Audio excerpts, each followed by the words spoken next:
जय आदिशक्ति, जय देवी दुर्गा। चैत्र माह के महात्म्य स्वरूप महाभागवत देवी पुराण के इस अध्याय में आपका हार्दिक स्वागत है। इस अध्याय से भगवती गीता का प्रारंभ हो जाएगा, जो कि एक बहुत ही महत्वपूर्ण अध्याय है इस पुराण का। तो कृपया हमारे साथ बने रहें और अधिकाधिक शेयर व लाइक करें और कमेंट बॉक्स में अवश्य लिखें जय देवी दुर्गा। भगवती गीता का प्रारंभ। नारद जी बोले, महादेव, परमेश्वरी सती जिस प्रकार अपने पूर्णावतार में पार्वती रूप से मेनका के गर्भ में आई, उस कथा को कृपा पूर्वक कहिए। श्री महादेव जी बोले, मुनि श्रेष्ठ, गिरिराज और उनकी पत्नी मैना ने त्रिलोक्य माता सनातनी और ब्रह्म रूपा दुर्गा देवी की महान उग्र तपस्या करके उन्हें पुत्री रूप से पाने की प्रार्थना की। भगवान शिव ने भी सती के विरह से दुखी होकर उन्हें प्राप्त करने का अनुरोध किया था। अतः ब्रह्म रूपा जगदम्बिका स्वयं मेनका के गर्भ में आई। तदंतर देवी मीना ने शुभ दिन में कमल के समान मुख वाली सुंदर प्रभाव वाली जगन माता भगवती को पुत्री रूप से जन्म दिया। मुनिवर, उस समय सर्वत्र पुष्प वृष्टि होने लगी और दसों दिशाओं में प्रकाश फैल गया और सुगंधित वायु बहने लगी। जब पर्वतराज ने सुना कि उनके यहाँ सुंदर कन्या ने जन्म लिया है, जो करोड़ों मध्याह्न कालीन सूर्य के समान तेजस्विनी, 3 नेत्रों वाली, दिव्य स्वरूपा, बड़ी बड़ी आँखों वाली, 8 भुजाओं से युक्त और मस्तक पर अंध्रचंद्र को धारण किए है, तो उन्होंने जान लिया कि सूक्ष्म प्रकृति ने ही अपनी लीला से उनके यहाँ अवतार ग्रहण किया है। तब गिरिराज ने भी कन्या को देखकर उसे जगदम्बिका के रूप में जाना। भूमि पर सिर झुकाकर प्रणाम करते हुए हाथ जोड़कर भक्ति पूर्वक गदगद वाणी से वे कहने लगे, हे माता, हे विशालाक्षी, इस विलक्षण विचित्र रूप में आप कौन हैं? पुत्री, मैं आपको नहीं जान पा रहा हूँ, मुझे यथावत अपना वृतांत बताएं। तब देवी ने कहा, परमेश्वर शिव की आश्रिता मुझे पराशक्ति समझो।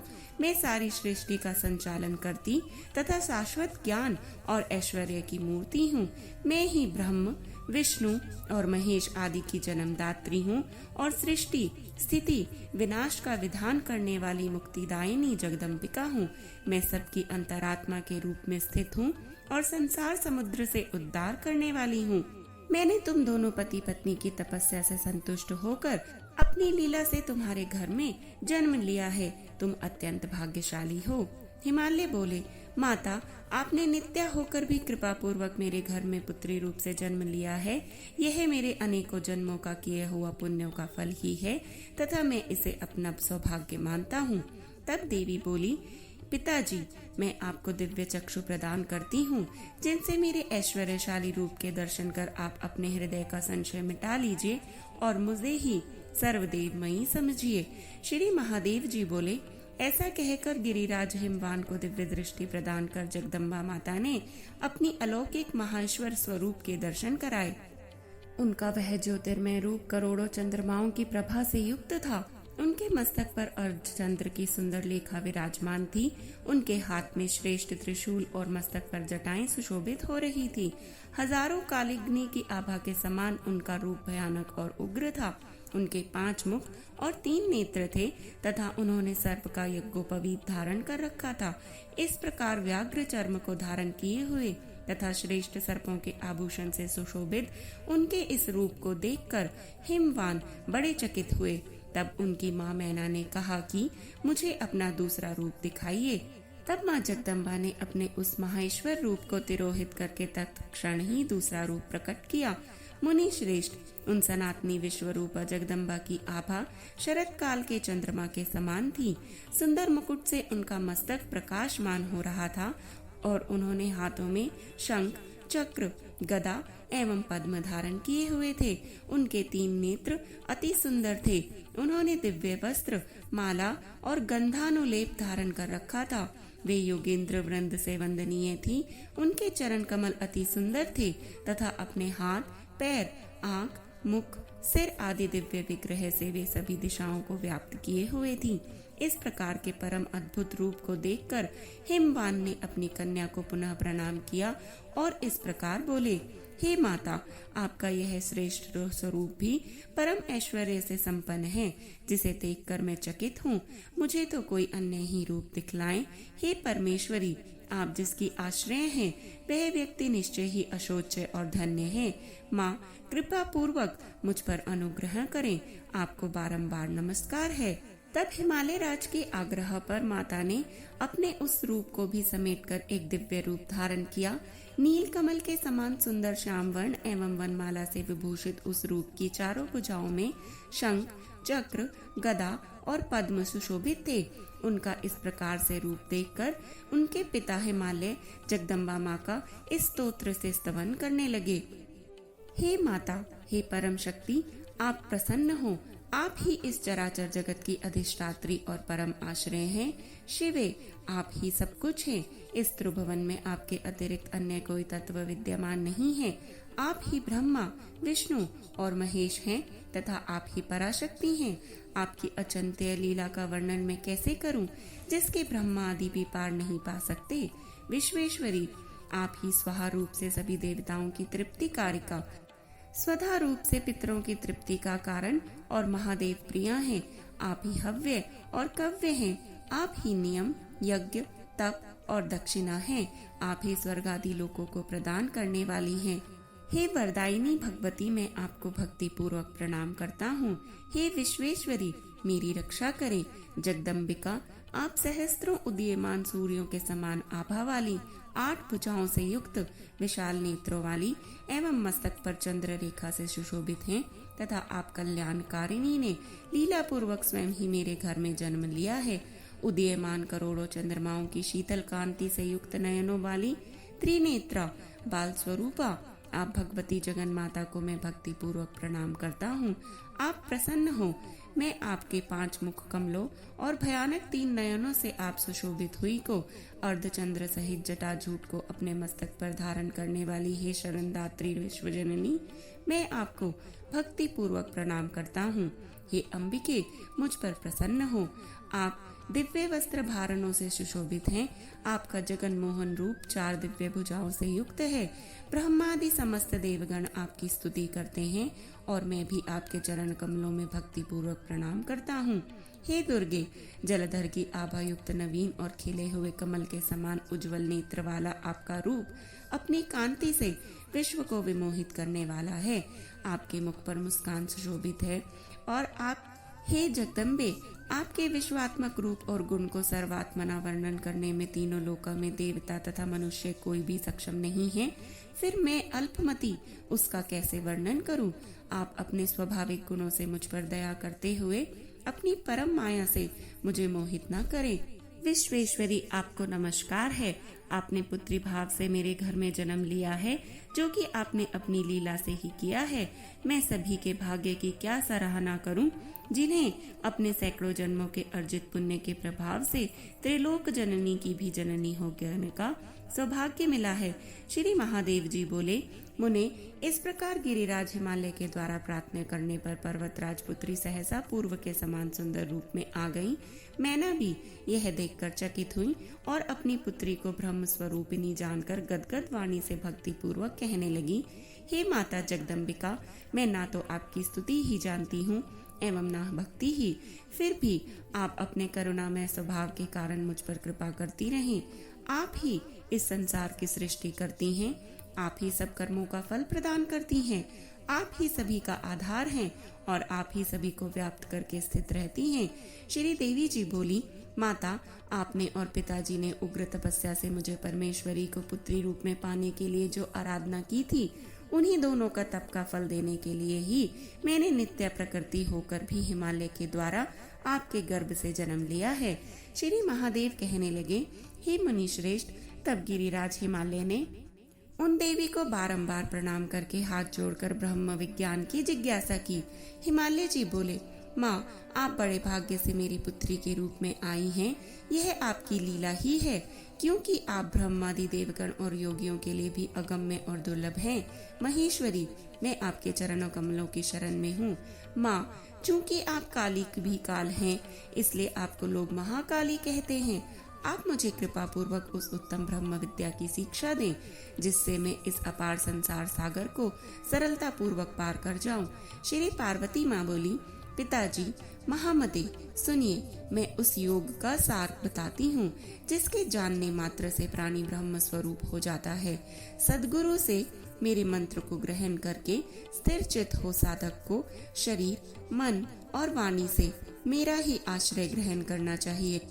मुमुक्षु उत्तम साधक को चाहिए कि वह मेरे में ही चित और प्राण को लगाए रखे, तत्परता पूर्वक मेरे नाम का जप करता रहे, मेरे गुण और लीला कथाओं के श्रवण में लगा रहे, वह मुझसे वार्तालाप करने वाला हो और मुझसे शाश्वत संबंध बनाए रखे तथा राजेंद्र वह उत्तम साधक मेरी भक्ति में परायण होकर अपना चित्त मेरी पूजा के प्रति अनुरक्त रखे। उसे श्रुति तथा स्मृति में बताए गए अपने वर्णाश्रम धर्म के अनुसार विधि विधान से मेरी पूजा और यज्ञ आदि संपन्न करने चाहिए। सभी यज्ञ, तप और दान से मेरी ही अर्चना करनी चाहिए। ज्ञान से मुक्ति होती है और भक्ति से ज्ञान होता है।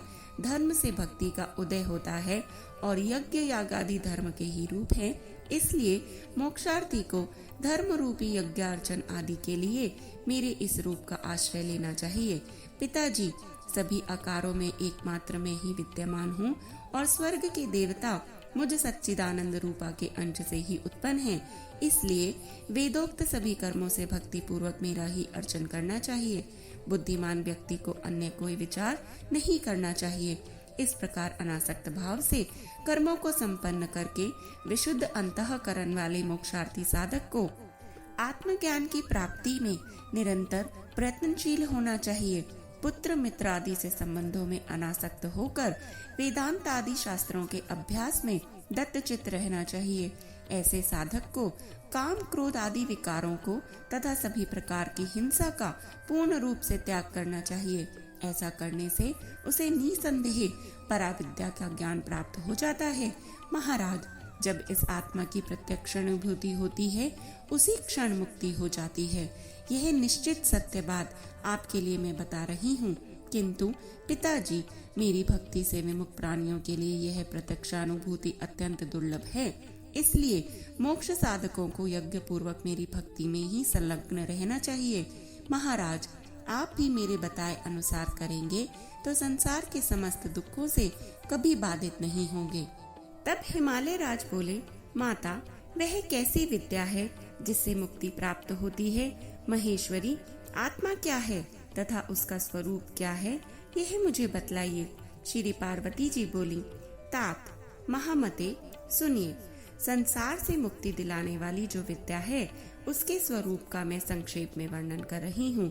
बुद्धि, प्राण, मन, देह, अहंकार और इंद्रियों से अलग शुद्ध और अद्वितीय चित्त स्वरूप आत्मा मैं ही हूँ, ऐसा पूर्णतः निश्चित है। जिस ज्ञान के द्वारा आत्म स्वरूप का सम्यक अवबोध होता है वही विद्या है और उसी विद्या को ध्यान भी कहा जाता है। आत्मा निर्विकार, विशुद्ध तथा जन्म मरण आदि से रहित है। वह आत्मा बुद्धि आदि उपाधियों से रहित चिदानंद स्वरूप आनंद में परम प्रभायुक्त पूर्ण तथा सत्यज्ञान आदि लक्षणों वाला है। वही एकमात्र अद्वितीय सर्वश्रेष्ठ आत्मा अपने प्रकाश से सभी प्राणियों के सूक्ष्म देह आदि को प्रकाशित करते हुए सम्यक रूप से सबके भीतर विराजमान है। गिरिराज, इस प्रकार मैंने आपसे आत्मा के स्वरूप का वर्णन कर दिया। मनुष्य को एकाग्रचित होकर इस प्रकार के लक्षण वाले आत्मा का नित्य चिंतन करना चाहिए। देह आदि अनात्म पदार्थों में आत्मा बुद्धि का परित्याग कर देना चाहिए, क्योंकि वैसी बुद्धि राग द्वेष आदि दोषों का मूल कारण है। राग द्वेष आदि दोषों से दोष युक्त कर्म ही संभव हैं। उनसे प्राणी जन्म मरण की प्रक्रिया से निरंतर बंधा रहता है। अतः शरीर आदि अनात्म पदार्थों में उस आत्म बुद्धि का परित्याग कर देना चाहिए। हिमालय पुनः बोले, शिवे, राग द्वेष आदि से पापात्मक अशुभ अदृष्ट पैदा होता है, उसका परित्याग लोग किस प्रकार करें, इसे आप कृपा करके मुझे बतलाएं। जो लोग दूसरे मनुष्य का अपकार करते हैं उनके प्रति वह व्यक्ति सहिष्णुता का भाव किस प्रकार रखे और उनके प्रति उस व्यक्ति में किस प्रकार के इष्टानिष्ट विषयक राग तथा द्वेष ना हो। श्री पार्वती जी बोली, अपकार किसका किया गया, इस पर शीघ्र विचार करना चाहिए। उस पर विचार करने से द्वेष उत्पन्न ही नहीं होगा। 5 महाभूतों से मिलकर यह देह बना हुआ है, जिससे यह जोई स्वयं भिन्न है। यह शरीर तो अग्नि के द्वारा जला दिया जाता है या शिवा सियार आदि के द्वारा भक्षित कर लिया जाता है, किंतु आत्मा नहीं। जो इस प्रकार का ज्ञान रखता है उसका भला कौन सा अपकार हो सकता है। अपने आप में पूर्ण तथा सच्चिदानंद स्वरूप वाला यह विशुद्ध आत्मा न उत्पन्न होता है, न मरता है, न सुख दुख आदि द्वंद्वों में लिप्त होता है और न तो कष्ट ही भोगता है। अतः शरीर के काटे जाने पर भी इस आत्मा का कोई अपकार नहीं होता। गिरिराज, जैसे घर के अंदर अवस्थित आकाश पर घर के जलने का कोई प्रभाव नहीं होता, उसी प्रकार शरीर के अंदर अवस्थित आत्मा पर शरीर के छेदन आदि का कोई प्रभाव नहीं होता।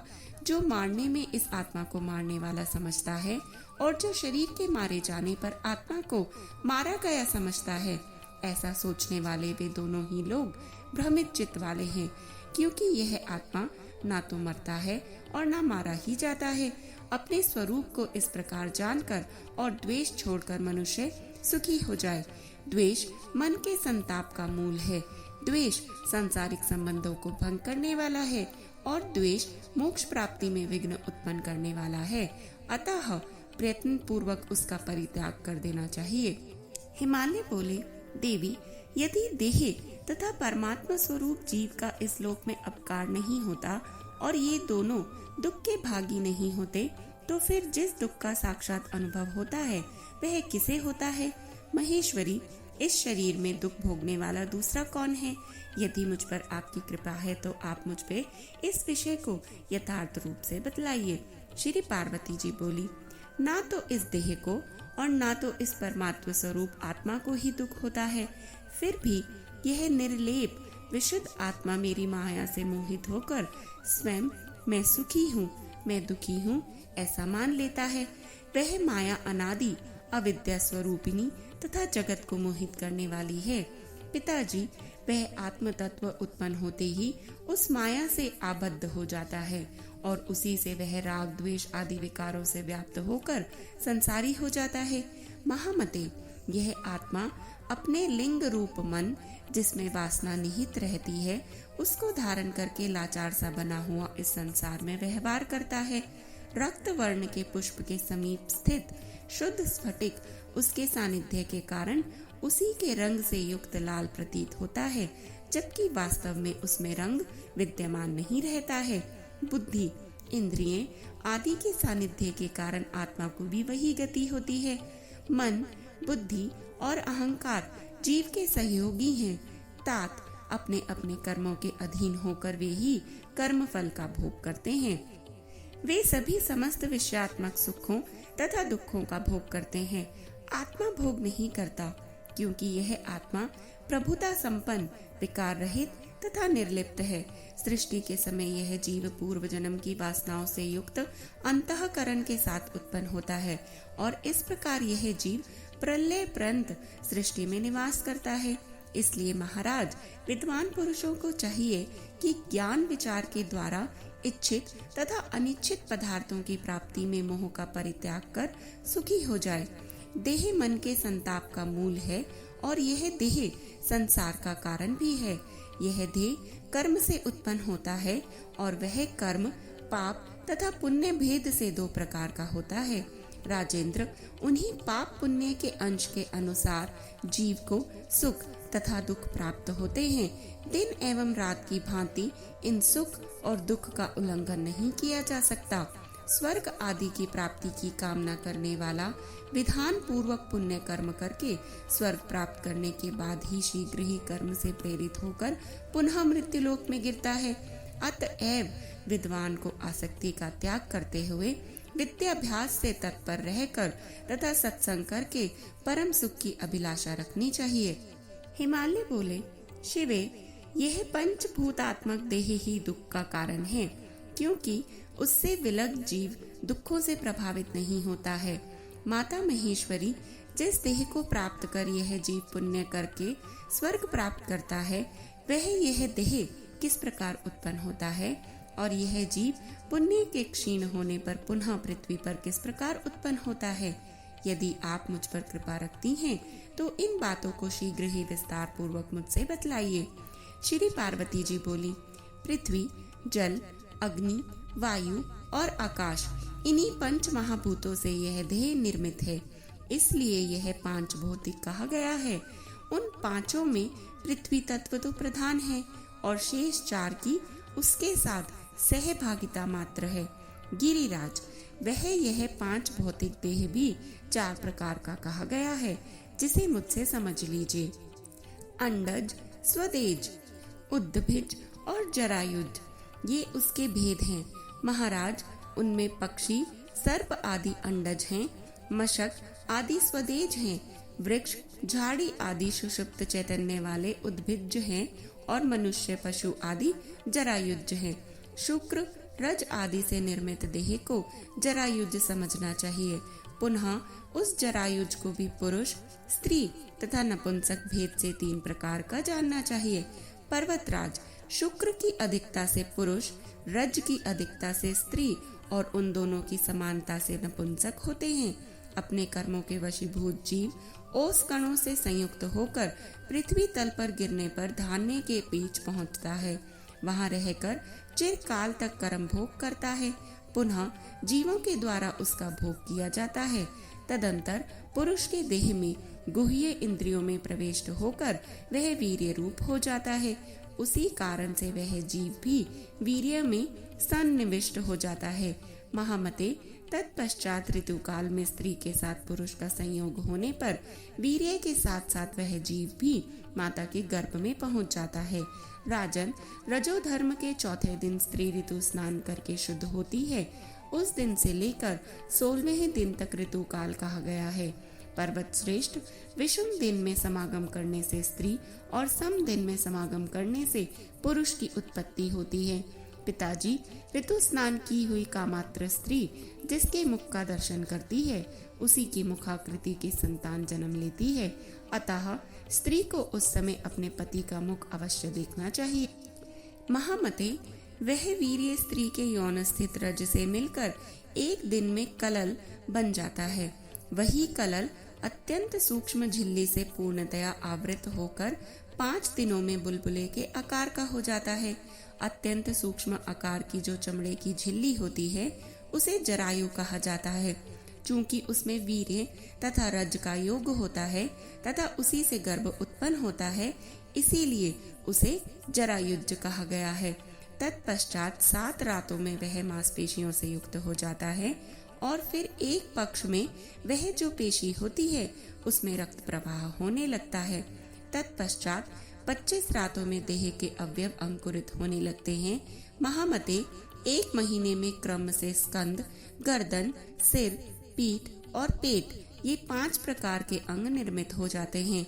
दूसरे महीने में हाथ और पैर आ जाते हैं और तीसरे महीने में अंगों की सभी संधियां उत्पन्न हो जाती हैं।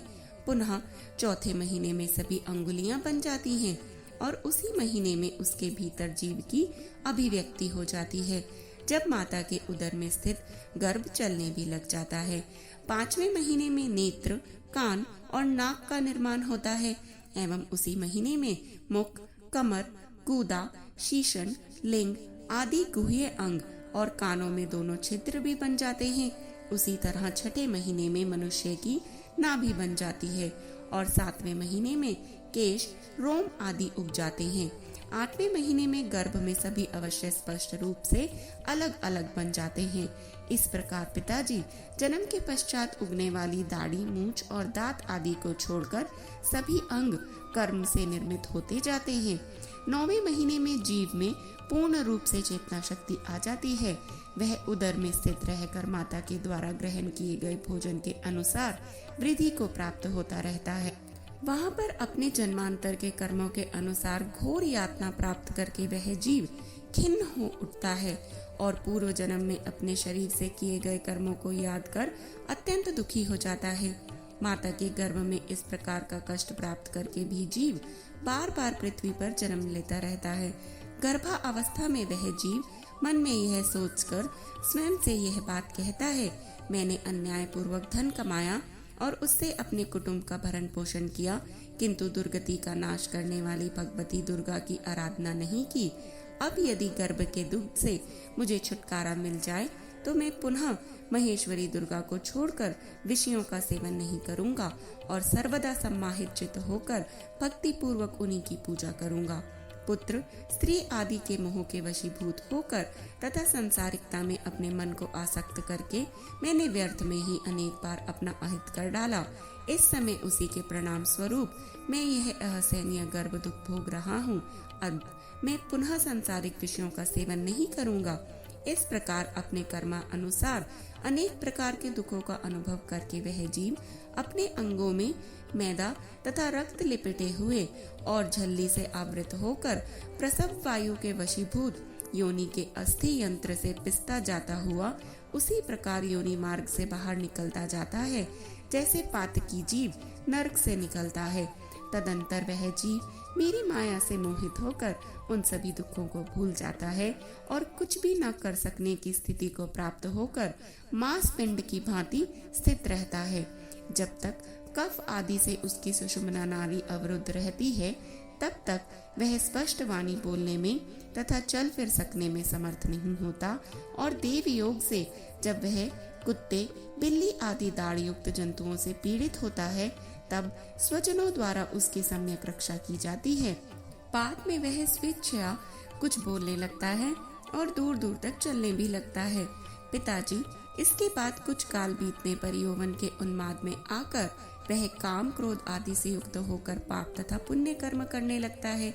जिस देह के भोग के लिए जीव सारे कर्म करता है, वह देह पुरुष से भिन्न है, क्योंकि जीवात्मा का भोगों से क्या संबंध है। प्रतिक्षण आयु का क्षरण हो रहा है और वह हिलते हुए पत्ते पर स्थित जल कण की भांति क्षण भंगुर है। महाराज, विषय वासना संबंधी सभी सुख स्वपन के समान प्रतीति मात्र हैं, फिर भी जीव के अभिमान में कोई कमी नहीं होती। मेरी माया से मोहित हुआ जीव यह सब नहीं देख पाता। वह भोगों को शाश्वत समझकर केवल उन्हें ही देखता है और भूधर आयु के पूरा हो जाने पर काल जीव को अकस्मात उसी भांति ग्रास लेता है, जैसे सर्प अपने पास आए हुए मेढक को क्षण भर में ग्रास लेता है। महान कष्ट की बात है कि यह भी जन्म व्यर्थ बीत गया और इसी प्रकार दूसरा जन्म भी व्यर्थ चला जाता है। विषय भोगों का सेवन करने वाले का उद्धार नहीं होता है।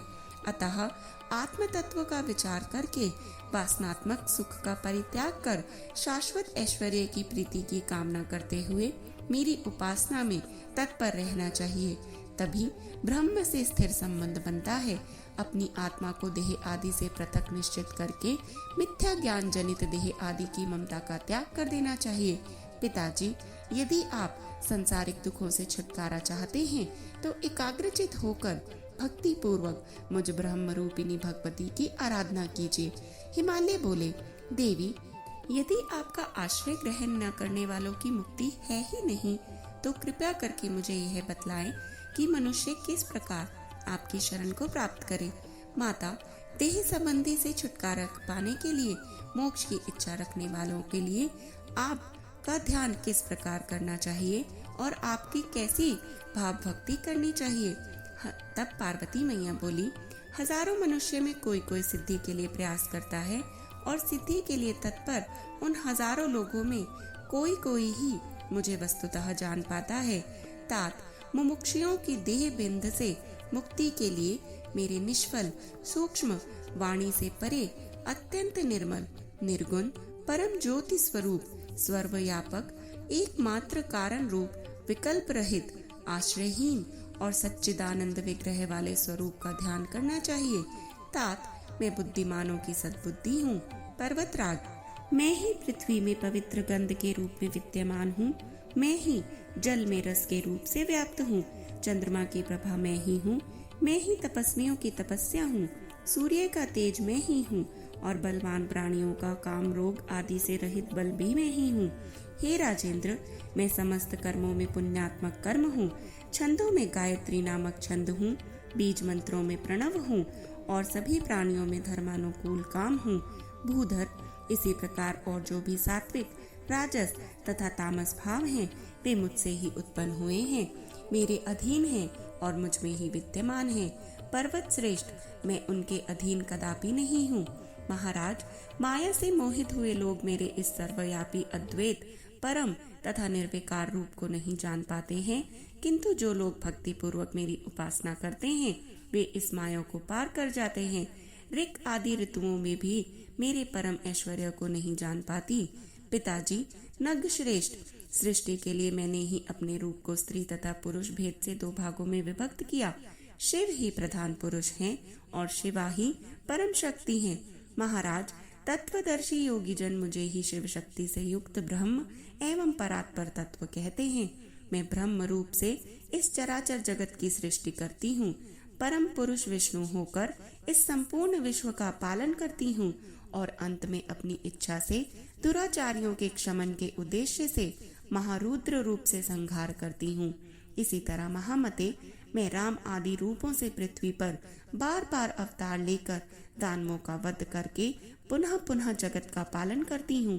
तात, मेरा शक्त्यात्मक रूप ही प्रधान है, क्योंकि अपने स्वरूप में स्थिर रहता हुआ पुरुष उसके बिना कुछ भी करने में समर्थ नहीं है। राजेंद्र, मेरे इन काली आदि रूपों को स्थूल रूप जानो। निष्पाप, अपने सूक्ष्म रूप के स्वरूप को मैं पहले ही आपसे बता चुकी हूँ। पर्वत श्रेष्ठ, मेरे स्थूल रूप का ज्ञान किए बिना उस सूक्ष्म रूप का बोध नहीं किया जा सकता, जिसका दर्शन करके प्राणी मोक्ष का भागी हो जाता है। अतः मोक्ष की कामना करने वाले प्राणी को पहले मेरे स्थूल रूप का आश्रय लेना चाहिए। मनुष्य को चाहिए कि वह क्रिया योग के द्वारा विधान पूर्वक मेरे उन स्थूल रूपों की उपासना करके ही धीरे धीरे मेरे शाश्वत परम सूक्ष्म रूप का दर्शन करे। हिमालय बोले, माता, आपके स्थूल रूप अनेक प्रकार के हैं। महेश्वरी, उनमें किस रूप का आश्रय लेकर मनुष्य शीघ्र मोक्ष का भागी बन सकता है? महादेवी, यदि मुझ पर आपकी कृपा हो तो मुझे उसे बतलाएं। भक्त वत्सले, मैं आपका दास हूँ, अतः इस संसार से मुझे मुक्ति दीजिए। श्री पार्वती जी बोली, भूधर, मेरे स्थूल रूपों से यह संपूर्ण जगत ही व्याप्त है, फिर भी शीघ्र मुक्ति प्रदान करने वाली मेरी देवी मूर्ति सर्वाधिक आराधनीय है। महामते, वे देवी भी मुक्तिदायिनी 10 महाविद्या नाम से अनेक स्वरूपों वाली हैं। महाराज, मुझसे उनके नाम सुन लीजिए।